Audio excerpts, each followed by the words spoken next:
This is Linux In-Laws, a podcast on topics around free and open source software, any associated contraband, communism, the revolution in general, and whatever else fancies your tickle. Please note that this and other episodes may contain strong language, offensive humor, and other certainly not politically correct language. You have been warned. Our parents insisted on this disclaimer. Happy, Mum? Thus, the content is not suitable for consumption in the workplace, especially when played back on a speaker in an open plan office or similar environments. Any minors under the age of 35, or any pets, including fluffy little killer bunnies, your trusted guide dog, unless on speed, and cute T-Rexes or other associated dinosaurs. Welcome to Linux In-Laws, Season 2, Episode 24. Martin, how are things? 24, right? Just checking. 24, yes, indeed, Martin. Good. Yes, we do get confused about the numbers, but then we are old people, so that's to be expected. No? Well, I don't know. Surely if you speak to Elon, he can fix this for you. Martin, if you, after getting up, right, you probably go to the bathroom at some stage and you take a look at the mirror. Who do you see? It depends which way the mirror is facing. Yeah. Exactly. Yeah, it's more than likely it's someone close to old age pensioners' age, right? Oh, if only that was true, yes. Why? You gotten older. Even older than OIP, okay? No. I'm quite away from pension age. So. What, 2 months? No. Many years. But there's not a show about our aging heroes, but rather about a special episode on, but without further ado, before I take away Kris's thunder, let's hand it over to him. Kris Moore, but before I get things even more wrong, Kris, why don't you introduce yourself? Hey, well, first of all, glad to be here, guys. So I'm Kris. I've been around open source now for, it's hard to say 20 years, but it is just about 20 years now. It makes me feel kind of old saying that out loud, so thank you for that, guys. But been around the BSD. 20 years is nothing, yeah. Kris has been so what you're telling me is it gets worse from here. Thanks, I appreciate that. Yes, too. It does. Yes, Martin will be more than happy to tell you. Yes, absolutely. So, yeah, I've been around the BSD community for a long time. The FreeBSD community, my origins there were working on PC-BSD back in the day, which was a desktop project based on FreeBSD. I want to say we started with like 5 or something, if that gives you kind of an idea of the time frame. And then over the years, worked at IX Systems, where I'm currently at today. I'm the SVP of engineering. We're the guys behind TrueNAS, formerly known as FreeNAS, which is one of the world's most popular storage softwares out there, open source. We're big fans of ZFS and FreeBSD community, and of course now the Linux community as well, and all the components that make up TrueNAS under the hood. So, and just an all-around geek. So I'm happy to talk about anything open source and software and technology in general. Those are all my interests. Given the fact that we are called Linux In-Laws, I reckon there are about 2.5 listeners out there who do not know what the Berkeley software distribution originally was and still is. So why don't you tell us a little bit about the history? Imagine yourself being in the spot late 60s. AT&T has just released an operating system called System V7, also known as Unix, and some strange weirdos, and I'm fast forwarding now kind of through the early 70s, mid 70s, on the on the west coast, before anybody shoots me, on the west coast of the US, are now thinking about redoing this stuff, but not on a proprietary basis, but rather on an open source basis. Yeah. So the question that I have, where does it all come from? Oh gosh, see, so now this is a little before my time. I was around, just not as involved in the community in the 90s when a lot of this really happened. You know, folks like Kirk McCusick and others who were back there at the origins, Jordan Hubbard, who was at IX Systems here for a time. Some of those guys, of course, came out of Berkeley. And they started working on this free and open source thing that was derived, I guess you could say, from some of the AT&T Unix, and there was a whole lawsuit around that for a while, which, funny story is, without that lawsuit, there really wouldn't be a Linux today. I think you can go back and find comments from Linus. back in the day looking for a kernel and something to work on couldn't get a hold of the BSD source code or was afraid of it because of this kind of entanglement within the court system over whether it could legally be open sourced and all that. And so he decided to go off and just write his own little kernel, and the rest, as they say, is history. Linux has become the thing that it is now as a result of that. But, BSD still very much retains those kind of Unix legacy roots in a sense. We're supposed to say it's not Unix, so it's not technically Unix, but it is inspired by. Let's go with that, okay? Very much a monolithic system. And the thing that's different maybe for your more traditional Linux users is BSD is not just a kernel the way Linux is just a kernel. BSD is the whole OS. It's the userland, it's the kernel. So you have all the base system tools, everything's bundled together with the kernel, and then you go and load applications on top of that ports. Whereas Linux is more modular by design. You have a kernel and then distros go and, bake that kernel plus a bunch of things and roll something out as a distribution. So a little bit of fundamental design difference, but at the end of the day, you end up running a lot of the same open source tools. So if you're comfortable with one, you kind of know 90% of what it would take to be functional on the other. So going back to the late 70s, early 80s, BSD had been at that stage really influential on the likes of Solaris OS, mm-hmm. and some other operating systems. But what happened to the Berkeley system after that? Because I think the early systems were kind of PDPs and VAXs of the world. Yeah. As in the traditional machines that actually also Unix ran on to get mm-hmm. the perspective right. But then people started to use that hardware to also develop BSD. But then this Intel hardware came along with the advent of the PC, I'm almost tempted to say, and mm-hmm. hence this what was called BSD 386 and what was later developed into PC-BSD, right? Yep. And yeah, no, that's correct. Like I said, in the 90s, that's when all that was kind of kicking off, and you got BSD originally, and the company behind it, BSDI, which, interesting little factoid, is the company I met today, IX Systems. They kind of grew out of BSDI after the late 90s, and the dot-com boom kind of decimated some of those tech companies. IX Systems was born of the ashes of that. So our BSD roots go back there again, a little before my time. Before I was heavily involved, I got involved more in the very early 2000s. But BSD was alive and well. Although, to be fair, I did touch it for the first time, I want to say, in 95-ish time frame. So if you remember ye olden days when we had dial-up modems, well, a lot of small town ISPs all ran off of FreeBSD in the background. So we had a server room and just a bunch of BSD, PCs, if you will, with a whole bank of modems attached to them. And that was how people dialed in. And so I first cut my teeth. I remember the first time I was sat in front of a screen and said, hey, here's a terminal prompt. We need you to go reset modems periodically when somebody calls in and says, the modem won't establish a connection, a driver bug or something. I don't remember what it was at the time, but that was my first experience ever at a command prompt and saying, ooh, this is different. And the rest is history. Now you just mentioned a very important acronym, namely FreeBSD.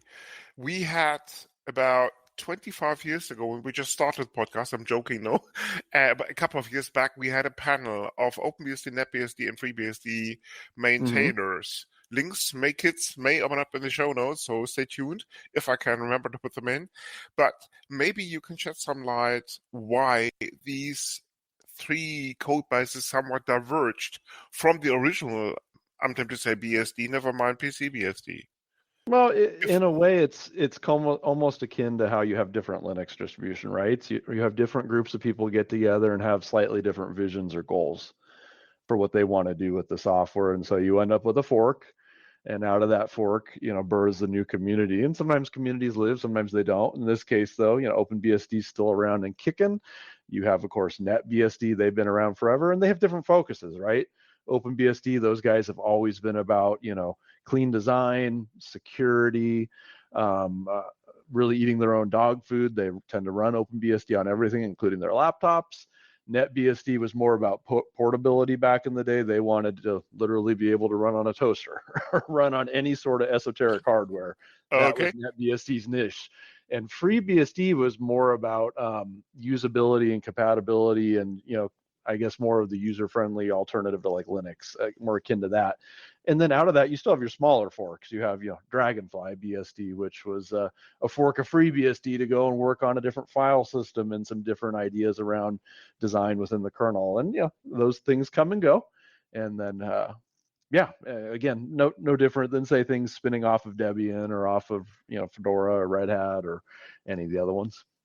I mean, it's interesting that you mentioned FreeBSD because FreeBSD has been highly influential, for want of a better expression, on something called Darwin, which is of course the foundation for something called OS X. So if you open a Mac, if you open a Mac today, if you take a look at the beautiful, for want of a better expression, graphical user interface underneath, you are looking pretty much at a pure play. I'm almost tempted to say BSD because the user that is is almost FreeBSD. Almost, yeah.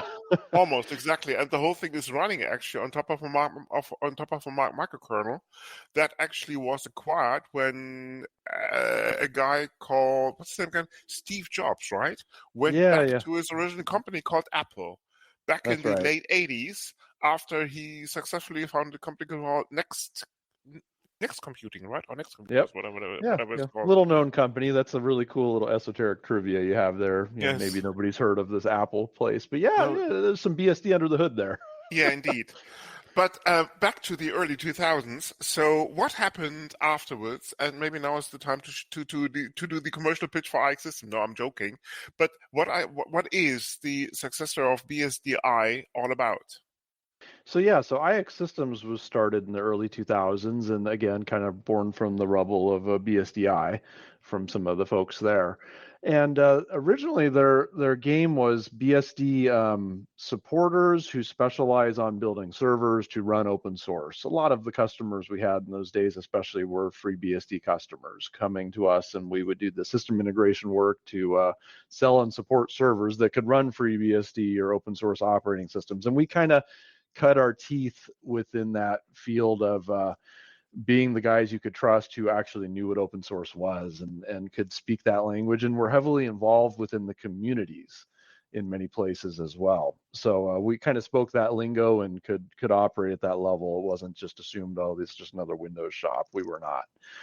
And, IX Systems, of course, grew over the years out of that, and then eventually adopted projects like PC-BSD, which was kind of my thing for some time, back when we were doing desktop-y things.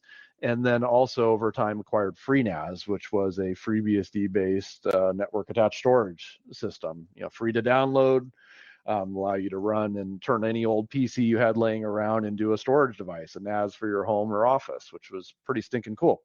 IX Systems adopted that project in 2007, and then over time that kept growing and growing, getting very successful. Eventually I started moving over to work on that as well, and the rest, they say, is history. And I guess for those who aren't caught up to where we're at today, it's been rebranded as TrueNAS, but it's a lot of the same code under the hood. It's just been evolved over the years.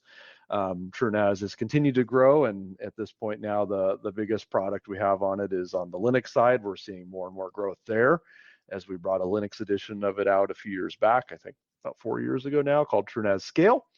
And it just keeps on going. It's pretty exciting project, and this is a good time to be at IX to get to work on all this neat technology. Yeah, that sounds very interesting. So your IX Systems is doing more than two things, but doing hardware and let's say the TrueNAS open source project, right? Is that the combination of the two? Correct. So we have an appliance line that pays the bills. That's our TrueNAS Enterprise product. So we basically marry that hardware expertise with custom purpose-built appliances that run TrueNAS Enterprise and are hardened and ready to go for enterprise use cases beyond just somebody home labbing it. And is that your market for the hardware side? Is enterprise for NAS? Is that enterprise side? And of course we have our mini line, which goes down to kind of a desktop form factor. That's more aimed at the prosumer kind of home labber who wants something small and quiet and convenient that they can just sit on a desk or under a desk, and it's not so loud it's going to drown things out around you. So yeah, it can run. The software runs on a wide range of hardware, from that all the way up to a single system with 20 petabytes and 1,200 plus disks on it easily. So we can do quite a bit with it today. I mean, that's a very interesting positioning because you're not alone in this sector. Synology, QNAP, Buffalo, and all the rest of the competition comes to mind. Yep. How differentiate yourself from that competition? Yeah, we tend to think of ourselves as the more enterprise version of some of those competitors you named. So obviously those guys would compete on the lower end of this side. Really, we're competing with some of the bigger names in storage that you've heard, though. That's our bread and butter and where we go out and win on the enterprise side, because we bring the kind of power of open source and open source economics to the table. A lot of our competition, they're all closed source, although they tend to use some open source under the hood. They're still really closed at their core, right? Whereas TrueNAS, that's something we pride ourselves on. It's one of the core values here at IX Systems. We are open source through and through. We kind of live and breathe that here as a company. And we're proud of that. And it enables us to go and bring a product to market that's usually a lot more economical. Plus, there's no vendor lock-in, and you can kind of trust that going forward. There's no secrets. We don't have anything to hide. It's all open standards, open protocols. If we tell you it's ZFS under the hood, it's ZFS under the hood. We're not forking it and doing things to make it incompatible with other ZFS implementations. We try and, again, live that. That's just part of our culture here. And so your, I guess, IX Systems itself offers the support, or is there a big community that also does the TrueNAS support through? Both. Both. Okay. So we, of course, offer the support for our enterprise side. Again, we got to pay the bills. Developers got to eat as well. And that's what pays the corporate bills and handles our enterprise customers. So we have great support with the appliances, a wonderful team of people, some of whom I work with here in the building. And then on the community side, we have a fantastic community. And that's really been one of the secret weapons for the TrueNAS system, is just the sheer numbers of community users who run TrueNAS at home, in their home lab, and then at work as well, and kind of introduce it. And it's great that you can go and download this free piece of software, which is as powerful as, say, something you would pay a premium for on the enterprise side, and use it in your home lab, and then also walk into your workplace and manage an entire business off of it. That's pretty incredible that you could have that kind of range of flexibility with one piece of software. And things like the new protocols for accessing the storage, all these kind of things. Is that something that the community keeps on top of? They tend to not implement as much of it. Most of that's done on the IX system side, and we sponsor those development efforts. But as we say, it's open source, and pull requests are always welcome. So the community will occasionally come by with adding a feature here and there, or an improvement. Everything's up on GitHub specifically. And that's how we try and foster that community involvement. Now, don't get me wrong. I wish we had more people who were able to contribute code, and did frequently. I think every open source project says that. But we are happy to see that we get some engagement like that with the community, and we welcome it and try and embrace it wherever we can.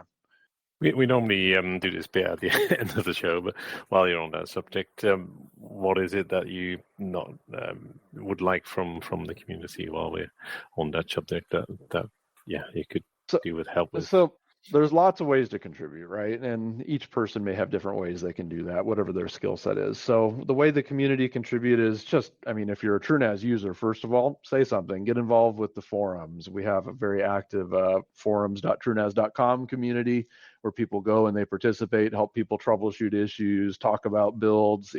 There's a lot of education that takes place there. I think that's probably one of the best things about it, is if you're coming in new and don't understand Linux or ZFS or protocols like SMB or iSCSI, that's a great place to ask questions, and a lot of knowledge lives there. So that's one way to get involved. The other way is even the documentation's open source. So that's all up on GitHub as well. So even if you're not necessarily someone who's going to go write C or Python, sure, you can absolutely contribute an article or contribute some improvements to the documentations, things that other users would find helpful when they're getting started on their TrueNAS journey. So we're open to that, and we get contributions there too. And then, of course, last but not least, if you're a developer, if you're somebody who uses TrueNAS, and if you have a particular itch you want to scratch, there's a feature, there's some functionality you want to see improved or implemented. First of all, I'd suggest talk to us, post something on the forums and say, hey, I'm thinking of doing XYZ. Has anybody thought about that? Is there interest in it? get some of that feedback, and then go open a pull request, and we'd be happy to work with you to shepherd that in and see if we can get that into a future release so it's maintained and supported going forward. Just like we would do as a downstream consumer of, say, ZFS or Samba, which handles the SMB stack. We're always contributing things back wherever we can and having those conversations. Cool. Now, sorry, Martin, go ahead. Yeah, I had one more. So things like the forum, you would also find, information on various hardware configs. I know obviously IX Systems has their own bespoke kit, but if people wanted to build their own systems, then that would probably be a good place to go, right?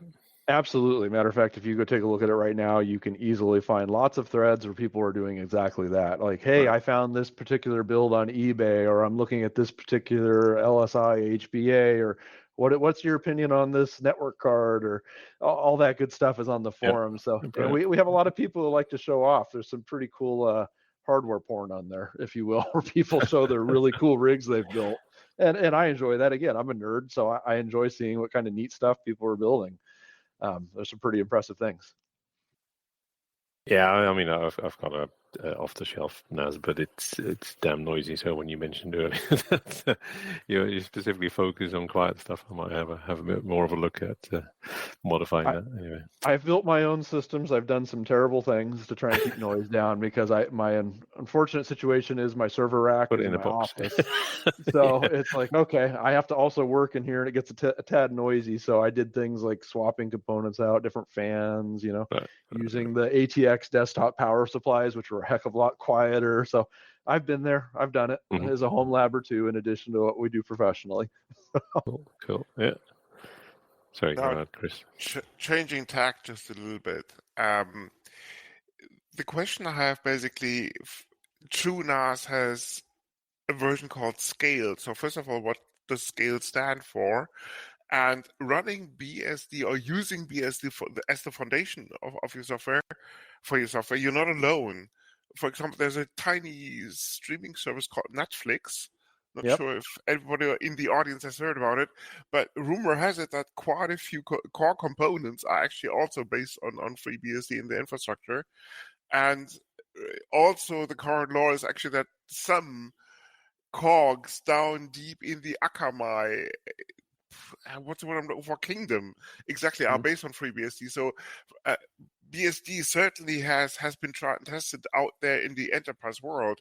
But why did you kind of cheat on BSD and went down the Linux road, for want of a better expression, with Scale? Yeah, we did a very bad thing. These would be my two questions. No, that's fair. So yeah, you're right. Netflix runs some FreeBSD that's on their edge devices that serve their content. A lot of their infrastructure is Linux, like everyone else, though. So our history is, again, we've been a BSD company for a long time, right? That's our roots, that's our origins. And if it were kind of an easy choice, it would have been easy just to stay on that forever, to be frank. That's what we know. That's what we have a lot of expertise here in-house, myself included. It's a bit of a transition to go from 15, 20 years of BSD to now trying to learn some new Linux things and kind of get up to the same level of knowledge that I had in the other camp, right? So what happened was, a few years back, we kind of started seeing some trends in the wider industry. In the storage industry in particular, we've seen a lot of storage vendors move their new products over to Linux. And, we, of course, observed that, and we're curious to see what was going on there. But we also noticed kind of a general trend in upstream vendors, folks who write drivers for components, for cards, network cards, HBAs, you name it. BSD has historically always kind of lagged behind Linux in support from mainstream vendors. Every vendor on the planet these days goes and ships a Linux driver for a network card or for any kind of device, right? Wi-Fi device, etc. Yeah, but then you took that on the BSD side, and you didn't have that same level of commitment. Yes, sorry, I'm tempted to correct you. Apart from Broadcom, that is. Apart from Broadcom, yeah, there's some notable standouts. Absolutely. Sorry. yeah, no, you're right. That's fair.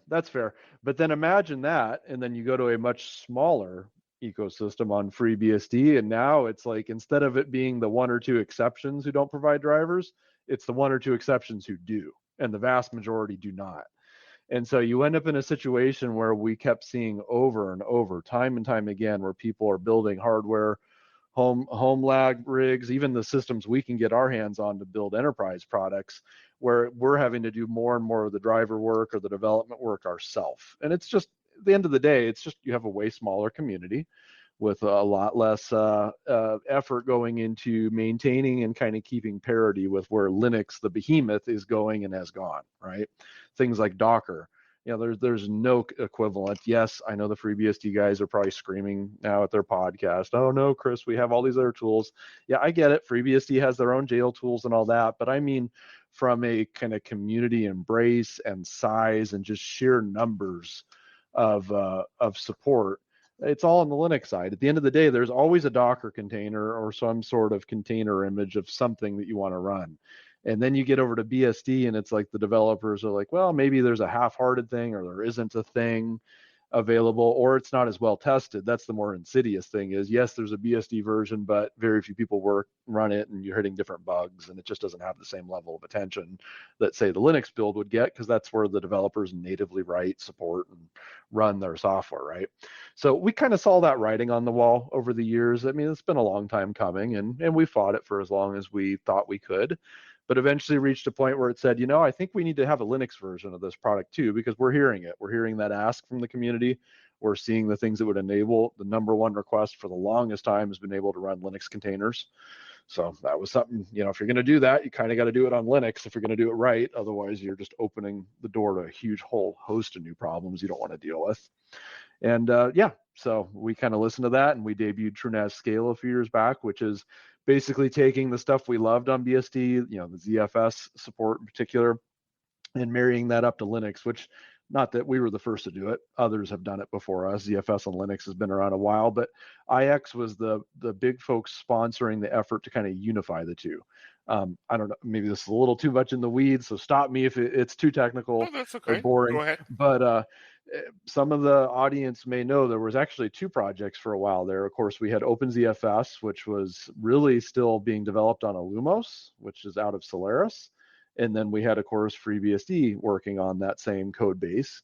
And then this thing called ZFS on Linux came out, sponsored by some different folks. And those two started to diverge. And we noticed a worrying trend was that ZFS on Linux seemed to be getting a lot more features and developing faster and kind of accelerating, whereas the other side was slowing down. And that's a little concerning, right? Especially for a company that bases its product on ZFS. So IX Systems undertook the effort to go and kind of unify those two and bring them together, which it took a while, but we did. So now OpenZFS is the combined repository. So all the work that goes into ZFS on Linux these days can also eventually land on FreeBSD. So we undertook that. That way we could facilitate this transition later, which gives you the option of running either a BSD version of TrueNAS or a Linux version of TrueNAS, but at the same, you have the same ZFS under the hood, so to speak. So pools are compatible. You can move them back and forth, and the features are more or less on parity. And why is it called Scale? Because of this container thing? Mostly because of the container thing, but we also had this idea that you're scaling up your capabilities. We had originally looked at doing some scale out file system things with Gluster. There's a whole story I could tell there. For your audience who doesn't know, Gluster is kind of end of life at this point. Red Hat and IBM dumped it on its head not too long ago, so that didn't go so great. So we're not doing anything with Gluster these days, and we may do some other things on scale out down the road. Nothing that we've announced too publicly yet, though. You should probably explain what Gluster is for the hipsters among the audience who are just Generation Z and not Generation Y or X or whatever exactly. Oh, that's right. Again, you're making me feel old. That's right. Kids these days don't even know what a file system is or what POSIX is or any of that good stuff. So it turns out you need a system underneath your Android and all those things. Where do you store the data and how do you find it and all that? And you end up with files, right? This is evil, Mr. Moore. This is evil, but go ahead anyway. Yeah. So anyway, yes, under the hood of all your web apps and services and things that you use, eventually you get down to there's a file system running on some sort of metal somewhere. Even object storage at the end of the day still has some sort of system sitting on top of metal, right? And sorry, what's a file system you keep talking about? Oh gosh. Okay, now we're really gonna dig. You guys are really killing me now. But yeah, so Gluster was another clustered file system out there. So the idea being it would be distributed across multiple systems connected via network, and you could withstand a failure of like an entire system and node, if you will, and your file system keeps on going. So think of it as RAID except across multiple systems, if you will. Kids alternatives like Zeph and other distributed file systems are available if you can't get hold of GlusterFS anymore. But I mean, you're talking about what, 20 years? 15 years ago, something like that? I mean, it was all the rage at Red Hat at the time, but it's fallen by the wayside, more or less, right? It more or less has, and we've seen, it kind of comes and goes. Ceph is the rage right now, and a lot of people, when they're doing clusters, are doing object clustered, which makes sense to me as kind of a Unix guy, because, POSIX and file systems, file systems we're talking about in the 80s and 90s, right? They were not, that whole model wasn't really designed with clustering in mind. Now, granted, people have taken that and then applied a cluster to it and done some weird things with like Ceph, for example, where it's really object storage clustered in the back end with a file system on top of it, a POSIX file system on top of it. So people come up with interesting models to try and marry the two together, but object storage was kind of born out of the idea of distributed system on day one. So that's where a lot of people are doing it. Exactly. I mean, the latest rage seems to be CAM, as in content addressable memory. There was this guy called Linus Torvalds, if memory serves correctly, who came up with this idea of, okay, the old versioning system doesn't cut it anymore, and we need something much more distributed, because if you take a very close look at Git, that's actually a CAM at your disposal under the hood. If you kind of dive right into it. And the idea was, of course, to have a zillion developers contribute to something called the Linux kernel on a planet-wide scale. And that's exactly why you need a CAM basically married with your version control system. Absolutely. But Git's a perfect example. Exactly. Yeah, exactly. Yeah, no, Git's a perfect example. And then if you take a look at things like IPFS, if anyone's ever looked at that, that's almost the Git model applied again with a file system now. So it's very interesting to see how those ideas play out. Okay, and come back to scale now. Interesting perspective, because if you, again, taking now a trip down memory lane, if you take a close look at the packaging of something called PC-BSD, you have this /programs folder, if memory serves correct. I do. Many hours are spent on that. Exactly, and you have the same thing, I'm almost tempted to say, in OS X, also known as macOS, where you have /applications, and the point that I'm getting is actually /programs back in the day, and also /applications basically contain all that is required to execute an application, namely the libraries, apart from the system stuff, of course, all the frameworks and what you need, essentially, to get things up and running. And if you take a close look at some hipster distributions like Nix, or even what's called from Ubuntu, Martin, I think it's called Ubuntu Core or something like that, as in a tiny Ubuntu version that has just one purpose, namely executing snaps. Because snaps, if you compress the whole thing, are not too far away from the concepts that I just described.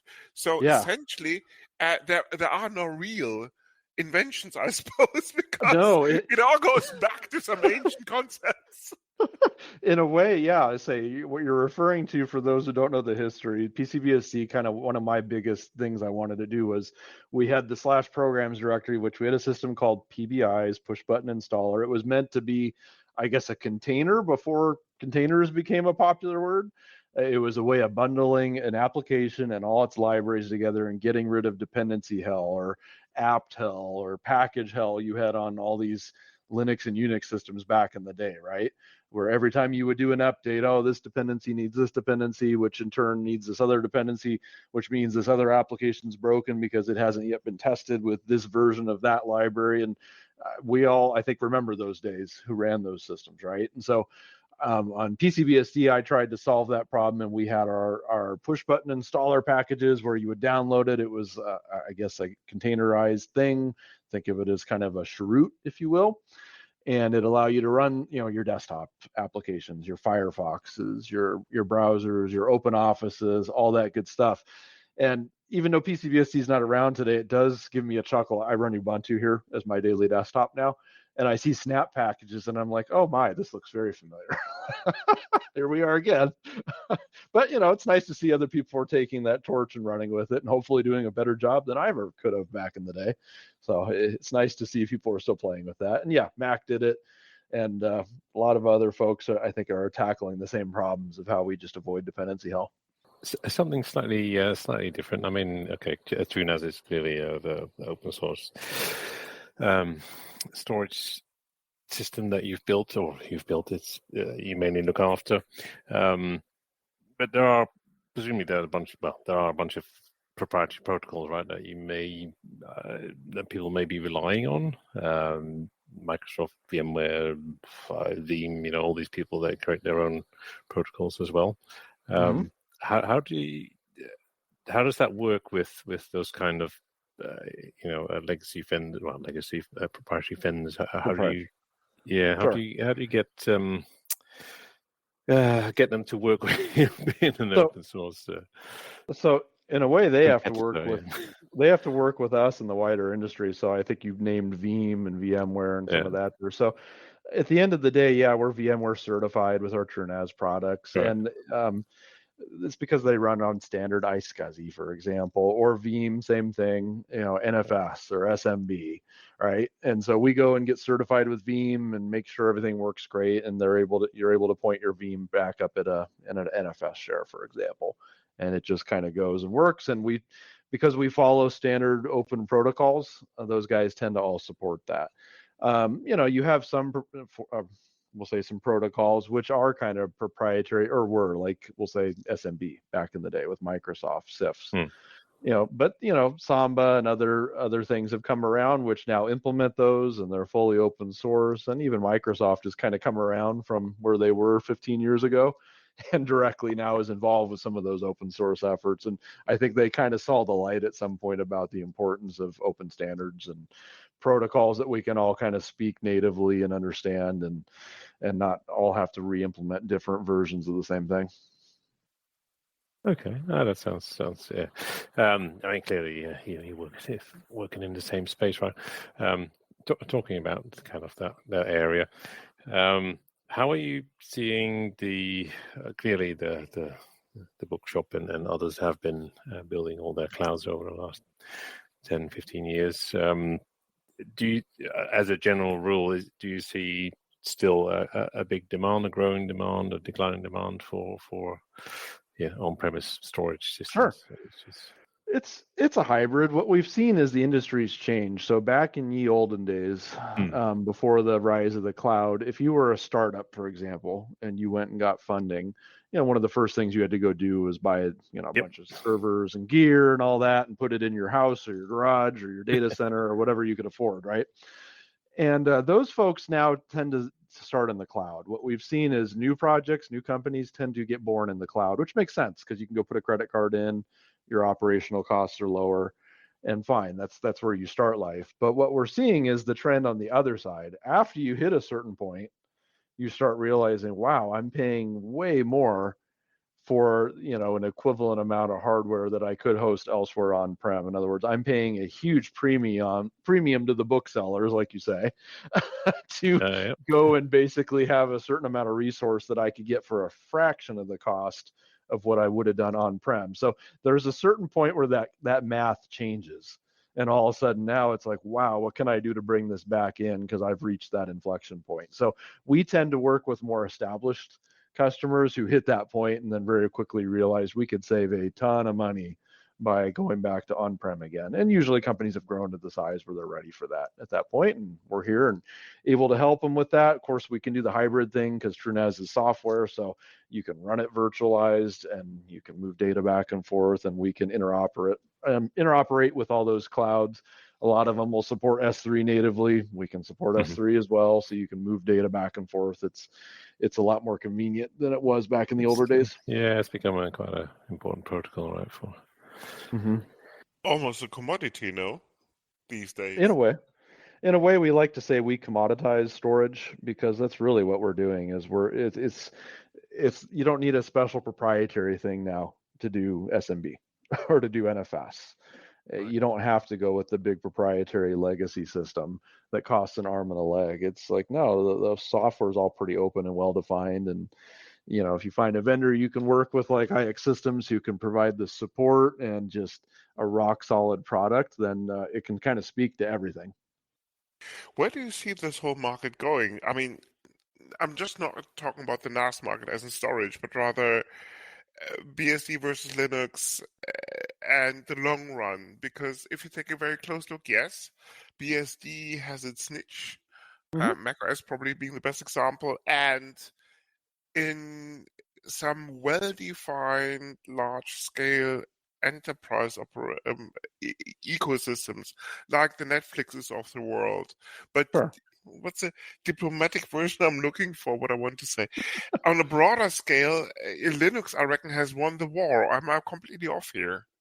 No, you're not off. I think that's a fair assessment in the sense of what really runs the enterprise today. I mean, Linux is the enterprise. You go into the data center, you're going to have to hunt to go find a BSD system in there. That's just the facts. As much as I would hate to say that as a former BSD guy, and I know current BSD folks really hate hearing that, it's just the truth of the matter. That's what's in the data center. That said, it's not like BSD is dying, so I'm not doom and gloom. It just has a different niche now. In many ways, I see it. It's a great research OS. It's a great academia OS. There's a lot of neat research happening on it. And frankly, there are some use cases where it makes sense for your product to run on it. If you have a very specific use case, I'll pick on Netflix as an example because you mentioned them. They found a really good targeted use to use BSD on their edge devices and optimize the heck out of it because it does one thing and does it well. Now, outside of that, you're a little harder pressed to use it. And in a way, it's almost a victim of its own, I guess, party feature was the BSD license itself. There's a lot of folks who use BSD under the hood. I think the PlayStation and Nintendo has some BSD lurking behind the scenes there on their gaming devices. But on the other hand, those companies aren't incentivized to give anything back or contribute back to the project. In a way, it's a pro and con, right? There's a double-edged sword there. A company like that can say, yay, we can take BSD, we can use it, we can develop this closed source commercial proprietary thing on it and never contribute back. But that doesn't help the overall long-term health of the project. That's not pushing it forward in any way to help it really take market share back from Linux necessarily. It's just good for that one company's product. So that's a concerning trend I see still happening. But I think long term, yeah, Linux is where the bulk of innovation development is happening. And again, if you have a use case for BSD works, more power to you. That's a great thing. I wish there was more diversity in OSs that way. I mean, you're touching on a very important subject. There's still this kind of stealth mode project called Fuchsia done by Google for that very same reason, because AOSP at the end of the day, Android open source project, most of these components in the AOSP would be GPL licensed. So the likes of the Samsungs of the world and other friends, let's put it this way, who sell TVs and other appliances and are just looking for an operating system, needless to say, if they modify something in Android, more than likely, especially if we're talking about low-level components like drivers and stuff, they have to give it back because it's GPL licensed, right? Fuchsia, I think, if I remember correctly, is MIT licensed. So a permissive license very close to BSD for kind of taking a look at the history of these two licenses. So they're allowed to do pretty much whatever they want to do with the software. Yeah, it'll be interesting to see how that plays out because I'm always looking ahead at what's the next thing coming. Hey, Linux will get dethroned someday. Do I think it'll be a BSD that does it? No. But will there be a Fuchsia or something else that happens? Could be. It'll be interesting to see how that plays out with the licenses, though. If the GPL really is what keeps it open and keeps the community on it, or if companies embrace a Fuchsia and give back, will people have the honor system and contribute back to make it viable in the long run to really take over the enterprise space? or not. Remains to be seen. So, I mean, Fuchsia is, I think, mostly aimed at the embedded market by Google, if I read the science or the writing on the wall correctly. But it remains to be seen exactly, because it's permissive license. So you take it, you do whatever you want with it, almost, and then you're off to the races. Whereas in Android, especially Linux, yes. But if you wanna kind of sell this, you better make sure that you are adhering to license, which is GPL. Never mind the user land running on Linux, and hence this term coined by a guy called Richard M. Stallman. No, it's not called Linux; it's actually called GNU/Linux. Yeah. Yeah, there's a lot of different camps here in all these arguments, but yeah, I've come around on that over the years. I think, again, IX Systems as a company, we're an open source company, and we've historically been a BSD company, but we were trying to be the good citizens of it, where we would contribute code back and release it all under BSD license even. But over the years, I've seen where too many other companies have come in and take but don't give back, which is just a shame, because I think it just hurts the projects overall. So at least Linux has that going for it, in the sense that companies, whether it's even begrudgingly, have to give back and at least open source things so others can learn from it and develop on top of it. Indeed. Now, before we wrap this up, Kris, is there anything we should kind of touch upon, call to actions, apart from the stuff that we already discussed? Now's the time.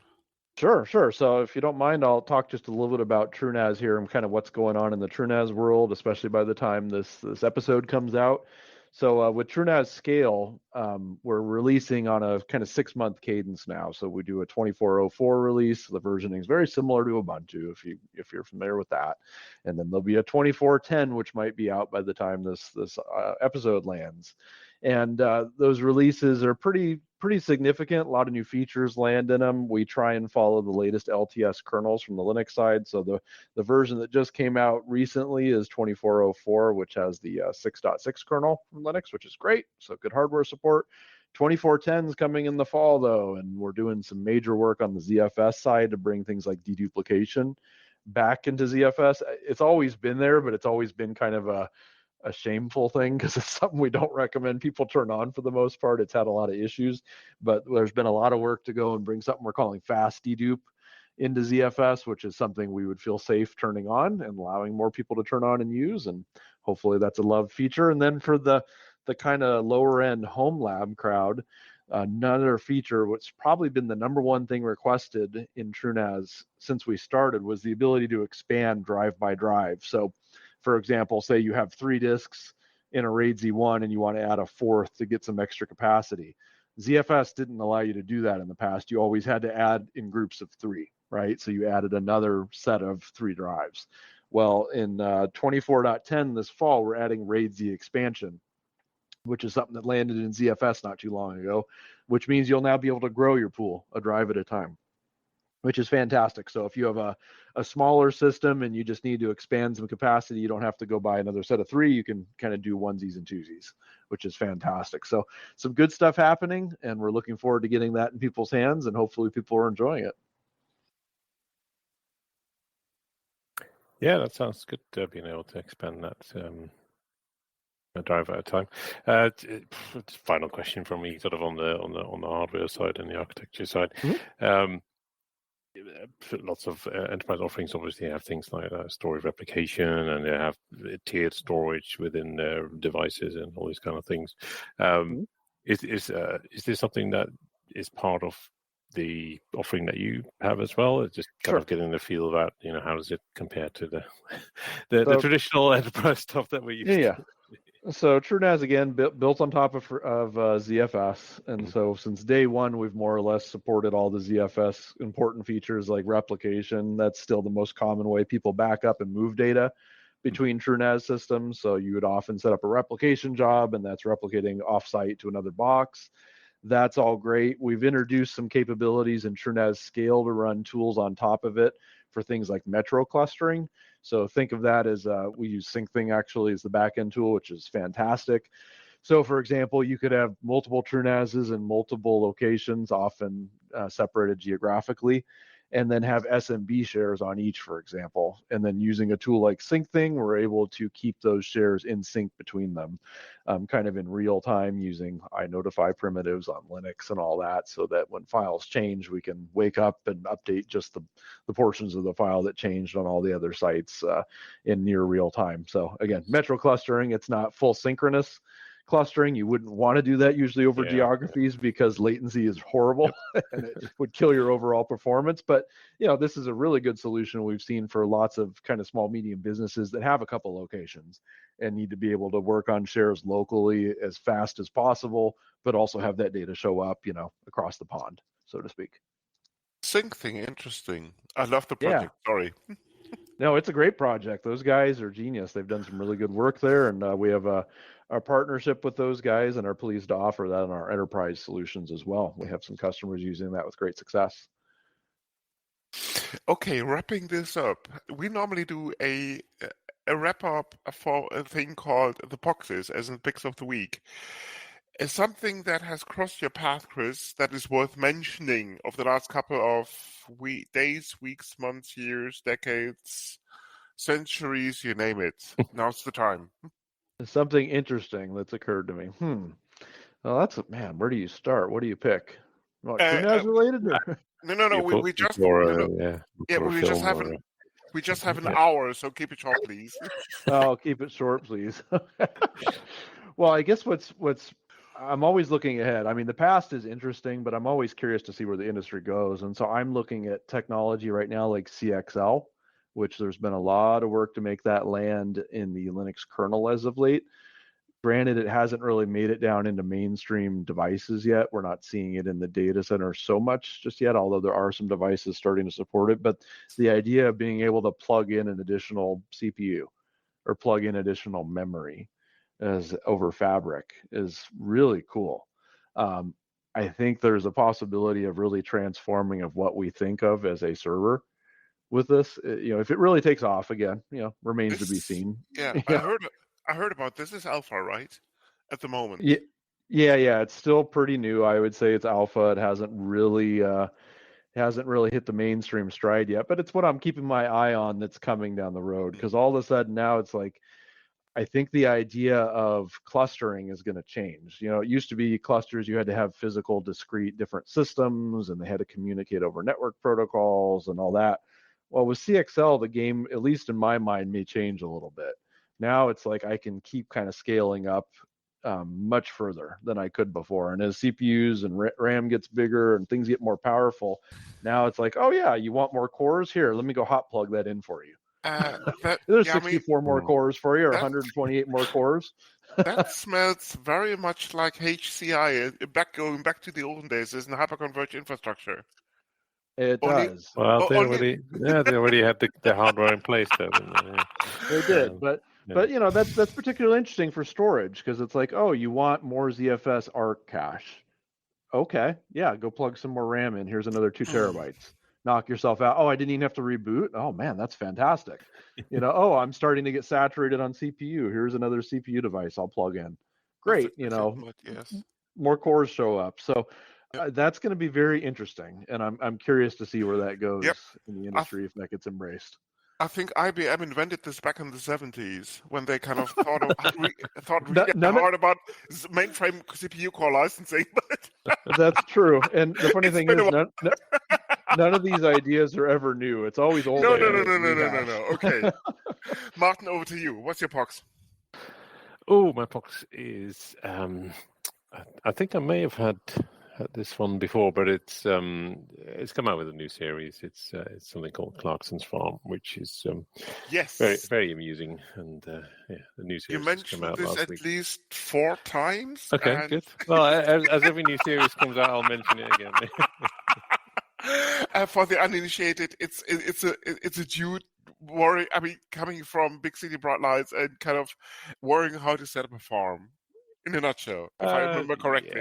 Yeah, something along those lines, but it kind of highlights the the difficulties of importance farming of- and exactly. no, not the importance, the difficulties mainly, and the fact that many farmers don't earn any money because it's all The importance very to contributing in a rural lifestyle or community or whatever, right? So, well, if I people got to remember eat as correctly. well, right? This is the main thing. Indeed.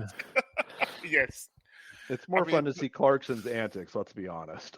That's true. Yeah. How bad It's can you just screw that this if up? you look at stuff and then at the end of the series, how much money have you made? Or 0 or minus 10,000 or something. You work for a year, it doesn't seem. I mean, not everybody is running on Soylent Green, right? So, for the old folks. Okay, my podcast is actually coming down to that. It's actually a TV series called Gravity Falls.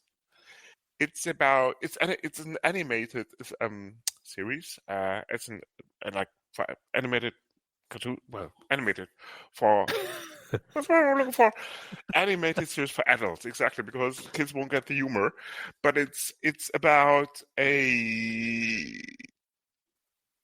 couple of twins being shipped off to their uncle in a somewhat strange environment called Gravity Falls. It's about it's pretty funny because picture what's what I'm looking for. Picture a couple of 12-year-olds or 11-year-olds in a rural American community close to the Rocky Horror Picture Show in terms of strange things going on. I won't give away too much, but it's only got 2 seasons. Don't know why Disney Plus, where it originally aired upon, didn't renew the whole thing because it's pretty hilarious. I won't give away too much. Watch it and enjoy. Thank you very much for being here and keep up the good work, I'm tempted to say. Yeah, indeed. Thanks a lot. Oh, pleasure. Thank you, guys. Appreciate it. Thank you. Take care. All right. This is the Linux In-Laws. You come for the knowledge. But stay for the madness. Thank you for listening. This podcast is licensed under the latest version of the Creative Commons license, type Attribution Share Alike. Credits for the intro music go to Blue Sea Roosters for their song Solid Market, to Twin Flames for their piece called The Flow, used for the segment intros, and finally to Celestial Ground for their song Sweet Justice, used by the Dark Side. You find these and other ditties licensed under CC at Jamendo, a website dedicated to liberate the music industry from choking copyright legislation and other crap concepts.